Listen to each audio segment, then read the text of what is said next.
다음 글을 읽고 물음에 답하시오. 나미브 사막은 연평균 강수량이 극히 적은 환경이지만 벵겔라 해류의 영향으로 안개가 자주 형성된다. 나미브 사막에 살고 있는 딱정벌레는 등판의 미세 구조와 물방울을 입 쪽으로 유도하는 행동을 통해 이 안개를 수분 자원으로 삼는다. 자, 나미브 사막의 딱정벌레는요, 벵겔라 해류의 영향으로 형성된 안개를 수분 공급원으로 활용하고 있습니다. 딱정벌레의 등판은 친수성과 소수성 성질이 교차하는 복합 구조로 되어 있다. 공면인 등판 표면에는 미세한 도면계의 돌기가 배열되어 있는데 이 돌기의 꼭대기 부분은 물과 결합하기 쉬운 친수성을 띈다. 반면 돌기 옆면과 돌기들 사이의 바닥면은 왁스와 유사한 성분으로 되어 있어 물과 배척하는 소수성을 띈다. 자, 그러면 복합구조와 젖음성의 개념이 드러나 있네요. 젖음성이란 액체가 고체 표면에 퍼지는 정도를 일컫는데 젖음성이 크면 친수성, 적으면 소수성이라고 한다. 딱정벌레 등판에 나타난 젖음성의 이질적인 분포는 안개 속에 미세 물입자를 포집하고 이동시키는 핵심 원리로 작용한다. 나미브 사막 딱정벌레는요, 등판 구조를 활용해서 물입자를 포집하고 이동시킨다라는 것을 알 수가 있겠어요. 일문단은요, 딱정벌레 등판의 복합구조와 젖음성의 개념에 대해서 얘기하고 있습니다. 이 원리를 이해하기 위해서는 접촉각과 표면 에너지의 상관관계를 살펴볼 필요가 있다. 접촉각이란 액체가 고체 표면 위에 놓일 때 고체, 액체, 기체가 세 가지가 만나는 지점에서 액체 표면이 고체 표면과 이루는 각도이다. 이는 응집력과 부착력 사이의 힘겨루기에 의해 결정되는데 응집력은 액체 분자끼리 뭉치려는 힘이고 부착력은 액체 분자가 고체 표면에 달라붙으려는 힘이다. 자, 접촉각이라고 하는 것은요, 고체 표면 위에 놓인 액체가 기체와 만나는 부분에서 액체 표면과 고체 표면이 이루는 각도라고 볼 수가 있겠습니다. 고체 표면의 에너지가 높을수록 부착력이 강해져 액체가 넓게 퍼지며 접촉각이 90도보다 작아져 친수성을 띈다. 반대로 고체의 표면 에너지가 낮을수록 응집력이 우세해져 액체가 구형에 가깝게 맺히며 접촉각은 90도 이상이 되어 소수성을 띈다. 자, 이 부분을 그림으로 나타내 보도록 하겠습니다. 여러분, 이 주황색이요, 접촉각이고요. 자, 여기가 표면이라고 봅시다. 동그라미 한 것이 이 구형에 맺히는 것이 되겠죠. 접촉각은요, 90도보다 크게 되겠네요. 이것은 소수성이라고 부르고요. 표면 에너지가 낮을 때, 그리고 이 부분을 읽어보면 20에서 40m당 밀리뉴턴일 때 응집력이 유세하다라는 것도 알 수가 있겠어요. 또 여기에 보면 액체가 넓게 퍼진다라는 부분을 선생님이 그림으로 나타내는데요. 자, 이렇게 보면 이렇게 액체가 넓게 퍼지고요. 짠! 이렇게 90도보다 작게 되겠죠. 이 부분을 친수성이라고 하며 표면 에너지가 크고 유리 금속에 해당하며 부착력이 우세하다라고 볼 수가 있겠어요. 자, 남은 지문도 한번 읽어볼게요. 일반적으로 물에 대한 접촉각이 90도 이상인 소수성 물질의 표면 에너지는 20부터 40m당 밀리뉴턴 정도로 유리나 금속 같은 친수성 물질의 표면 에너지보다 낮다. 다시 말해 표면 에너지가 높을수록 접촉각은 작아진다라고 되어 있습니다. 유리나 금속의 표면 에너지는 소수성 물질의 표면 에너지보다 더 높다라는 걸 알 수가 있겠고요. 접촉각과 표면 에너지는 반비례 관계라는 것도 알 수가 있겠습니다. 이 문단은요, 접촉각과 표면 에너지의 상관관계에 대해서 얘기하고 있어요. 3문단입니다. 딱정벌레의 등판에서 물의 포집과 이동은 친수성과 소수성의 차이에 의해 단계적으로 이루어진다. 안개가 낀 새벽에 바람이 불어오면 공기 중에 미세한 물입자는 돌기 꼭대기에 충돌한다. 자, 이렇게 했을 때 여러분 여기가 돌기라고 생각을 해보세요. 자, 돌기 꼭대기층은요, 이 부분인데요. 친수성이고 젖음성이 높다라고 볼 수가 있겠죠. 친수성 부분은 표면 에너지가 높아 물입자가 즉시 흡착되어 응축핵을 형성한다. 자, 접촉각은 그럼 90도보다 작겠죠? 이후 물입자와 지속적인 충돌로 물방울들이 합쳐져 그 부피가 커지는데 물방울의 무게가 부착력을 넘어서는 임계점에 도달하며 중력에 의해 아래로 떨어진다. 자, 그러면 친수성 부분의 물의 포집과 이동에 대해서 이야기도 하고 있습니다. 이때 돌기 꼭대기를 제외한 소수성 부분의 물의 포집과 이동에 대해서 얘기하고 있고요. 낮은 표면 에너지로 인해 물방울과의 높은 접촉각을 유지하므로 물방울이 표면에 퍼지지 않고 구형을 유지하게 돕는다. 이는 물방울과 표면 사이의 마찰 저항을 극소화해서 미세한 경사의 유도로만 있어도 입까지 쉽게 흘려낼 수 있는 조건이 된다라고 되어 있습니다.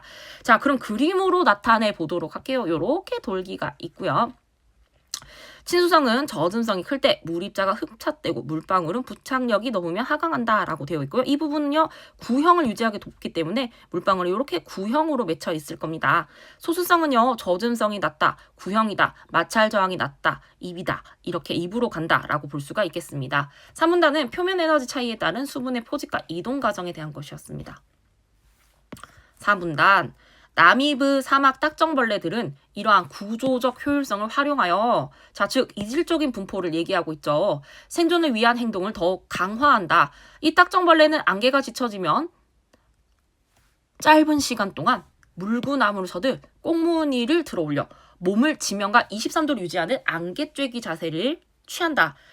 이 자세는요, 수분 포집 및 이동의 효율성을 높이는 최적화 전략이라고 볼 수가 있겠어요. 이 자세는 체온을 빨리 손실되게 하고 포식자에게 노출될 위험을 높이지만 안개 입자가 등판 돌기에 충돌할 확률을 높여 등판의 물방울이 중력에 의해 입 쪽으로 잘 흐를 수 있도록 합니다. 이는 나미브 사막 딱정벌레가요, 생존을 위해 선택한 최적화 전략이라고 할 수가 있겠습니다. 그렇다면 감수해야 하는 위험보다 획득할 수 있는 이익이 더 클 때 취하는 행동 전략이 바로 최적화 전략이라고 볼 수가 있겠습니다. 3문단은요, 나미브 사막 딱정벌레가 생존을 위해 선택한 최적화 전략 안개쬐기 자세에 대한 이야기였어요. 윗글의 표제와 부제로 가장 적절한 것은 정답은 바로 5번이었는데요. 여러분, 답의 근거가 되는 문장을 가지고 왔습니다. 나미브 사막 딱정벌레의 등판의 이질적 구조를 통해 수분 포집 이동의 원리를 설명하고 있었고요. 딱정벌레의 안개쬐기 자세를 통해 건조한 사막에서의 생존 가능성을 높이는 방법을 알려주고 있었어요. 그래서 등판 구조라고 하는 것이 친수성, 소수성 이야기였고요. 특정 행동이란 것은 안개쬐기 자세에 해당하겠습니다. 그래서 정답은 5번이 되겠고요. 나미브 사막 딱정벌레의 수분 획득 원리와 방법에 대해서 얘기를 하고 있는데 등판 구조와 특정 행동 중심으로 하면은 맞는 선지가 되겠습니다.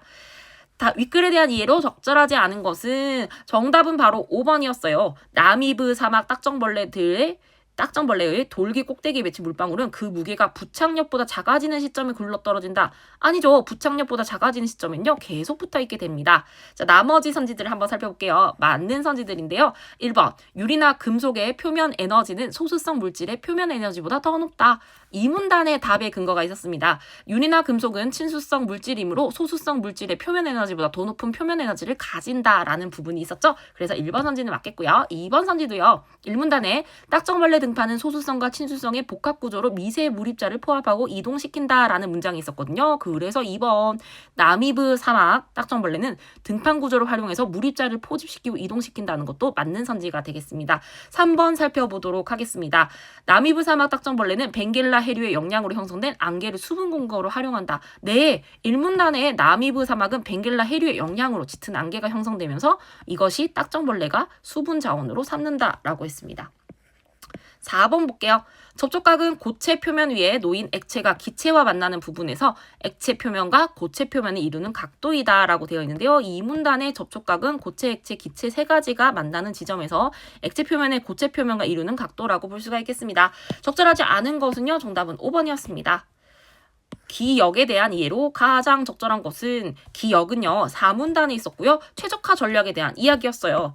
체온 손실과 포식자 노출이라는 위험 비용이 따르더라도 이를 감수하고 얻는 수분 획득이 더 클 때에 취하는 행동을 의미합니다. 즉 생존 효율의 극대화를 하는 선택이라고 볼 수가 있겠죠. 정답은 바로 2번이었는데요. 감수해야 할 위험보다 획득할 수 있는 이익이 클 때 취하는 행동 전략이다가 맞겠습니다. 정답은 2번이고요. 윗글을 바탕으로 보기의 내용을 이해한 것으로 적절하지 않은 것은 보기. 안개 속 수분의 포집과 이동을 위해 나미브 사막 딱정벌레의 등판을 모방한 패널에 재료 A부터 D를 코팅하고자 한다. 재료 간의 젖음성 차이가 클수록 효율이 높아진다라는 점에 주목해서 접촉각이 10도 미만인 상태를 초신수성, 150도 이상인 상태로 초소수성으로 정의하고 해당 재료들을 분류하였다. 이 재료들 중에서 돌기 꼭대기, 돌기 옆면에 코팅할 재료를 선정하고자 한다. 단 제시되지 않은 모든 조건은 동일하다고 가정한다. 여러분, 재료를 코팅한 패널과 물의 접촉각이요. A는 7도, 즉 초신수성에 해당하고요. D는 160도 초소수성에 해당한다라고 볼 수가 있겠죠. 자, 1번부터 한번 살펴보도록 할게요. 자, 1번의 답의 근거는요. 이문단에 있었는데요. A는 초신수성 물질로 부착력이 강하며 접촉각이 7도로 가장 작기 때문에 표면 에너지는 가장 높다라고 볼 수가 있겠죠. 자, 물입자와 부착력이 강한 물질인 A는 표면 에너지가 가장 높게끔 맞는 선지가 되겠습니다. 자, 2번 선지도 한번 살펴볼게요. 2번도 답의 근거가 이문단에 있었습니다. 접촉각은 응집력과 부착력 사이의 힘겨루기에 의해 결정되며 부착력이 강해지며 접촉각이 90도보다 작아진다라고 하였으므로 B의 부착력이 응집력보다 크다라는 결론을 내릴 수가 있는데요. 그래서 2번 선지에 접촉각이 90도보다 낮은 친수성 물질인 B는 부착력이 응집력보다 크겠군이라는 선지가 맞는 선지가 되겠습니다. 3번입니다. 3번은요. 답의 근거가 일문단에 있었습니다. A와 D는 각각 초신수성과 초소수성으로 젖음성의 차이가 가장 커 수분의 포집과 이동에 가장 효율적이라는 걸 볼 수가 있겠죠. 3번 같은 경우는요. 이렇게 돌기를 이렇게 봤을 때 여기가 돌기가 되겠죠. 꼭대기에 A를 옆면에 D를 코팅하면 수분 포집과 이동에 가장 효율적이겠고 예, A가 초신수성, D가 초소수성이라고 볼 수가 있겠습니다.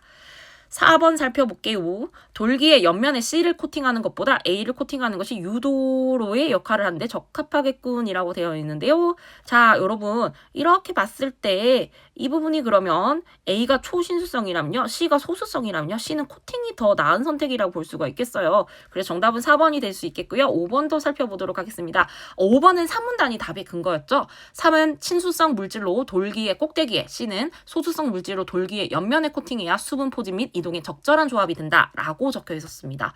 자, 그리하여 그림으로 나타내 보겠습니다. 돌기가 이렇게 있고요. 이 부분은 소수성, 밑부분은 친수성이 있습니다. 바꾸면 친수성과 소수성이 바뀌게 되겠는데요. 그러면 물 이동의 효율성이 이 부분이 더 좋게 되겠습니다. 자, 그리하여 5번은 돌기의 꼭대기의 C를 돌기의 옆면의 B를 코팅하는 것은 서로 위치를 바꾸어 바르는 경우보다 물입자 이동 효율이 떨어지겠군. 맞는 선지가 되겠죠. 적절하지 않은 것은요. 정답은 바로 4번이었습니다.